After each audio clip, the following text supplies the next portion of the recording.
Hello Orchid friends, welcome back to my channel. Wherever you are, I hope you're having a great day, staying healthy and staying safe. Today we're looking at my Phalaenopsis Mini Tris. This is a cross between bellina and equestris, so this is a primary hybrid. I have always wanted a Mini Tris ever since I learned about it, and this was early on in my orchid journey, but I kept waiting for a type or a cultivar that I really want, and that is the cerulean kind. And it took me only 4 years, a couple years to come across this cerulean type, and I'm really glad that I got it. What I love about this orchid is obviously its color, but then also its fragrance and the fact that it's a sequential bloomer. Let's talk about the color first. Well, we know that there's no true blue in orchids, so anything that's close to blue, cerulean, indigo, these kind of color combinations, they are more expensive in orchids. And fragrance, well, this one is super fragrant, just like bellina, and because bellina is the pod parent, so this whole plant is very much like a bellina, except that it may have some equestris vigor. Maybe, it would, when it gets older, maybe it would grow cakeys on the flower spike like equestris would. Who knows? And this orchid also has very thick leaf and hard leaves. So I think right now, based on what I see, I think this orchid will be a very hardy top performer in my collection. At least that's what I'm hoping. This orchid is still in the original medium, and that is moss. And I didn't repot it when I first received it. I always wait for at least 30 days before I would do any kind of repot if I feel a repot is needed. And of course, I kept putting it off because first of all, the season wasn't right. Second of all, soon after I received this orchid, it started to grow buds. So I wanted to wait until the flowers are done. So I kept waiting, and then, time just went by. So it's still in its original media.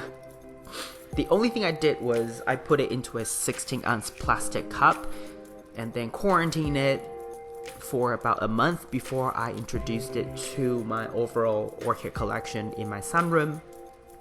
And the plastic cup has worked really well, and as you know, I do not share water and I don't even share containers. So every individual orchid, they all have their inner outer cup and also even the blue cup if I want to reduce sunlight. It has worked really well. And for example, this 16-ounce cup, if I want to soak this orchid really well, I simply use this cup as the saucer to collect all the water, put this orchid in, and then once this orchid is done soaking, I dump out the water, put this orchid back into the cup, and boom, that's it. That cup belongs to this orchid, and I don't share this cup with any other orchids. So that's how I do it in my collection. Because it's a moss, it's a very water retentive medium, so I only give this orchid 1/4 cup of water every single time. And if the weather is cooler and if the humidity is higher in my environment and I feel 1/4 cup is probably too much for a 7-day wet dry cycle, meaning it won't get bone dry, completely dry within 7 days. If I give it 1/4 cup of water, then I would reduce the water amount to maybe 1/8, so cut it in half. I much rather water orchid another time than giving too much water at once. So that's how I do it in terms of watering. Fertilizer wise, this orchid received 25% concentration. But when this orchid was in bloom, I did not give this orchid any fertilizer. So I usually stop the fertilizer portion of the care as soon as the buds start to get bigger. I know some of my friends like to repot their orchids as soon as they get them. I personally don't. I usually wait for at least 30 days. Just think of it this way. An orchid come to your home, they need to adjust to your environment. And if you have to repot it, it has to adjust to the new container, new medium or media. And maybe you hurt it, you cut away too much roots or somehow set it back. It may not bloom for the next year. So that's what I do.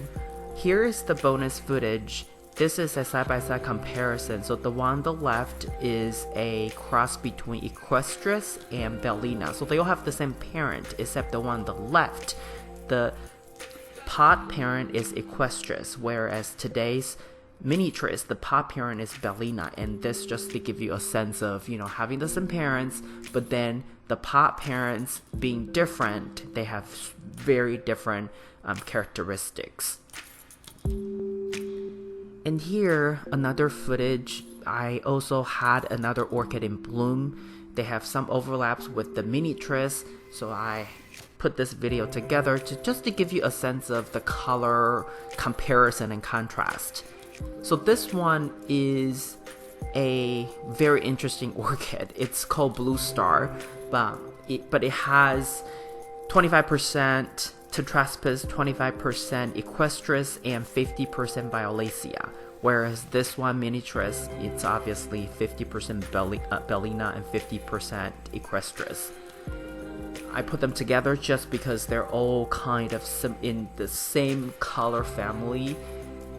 Mini Tris is slightly more cerulean look, more closer to the light bluish purple, and then the Blue Star on the top left, that one is more dark blue purple and has a bit of pink or red hue to it.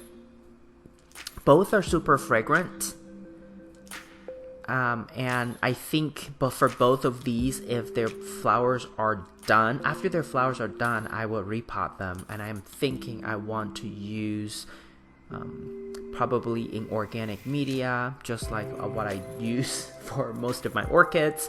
And I'll probably use traditional setup, so that means that there will be holes at the bottom, drainage holes at the bottom.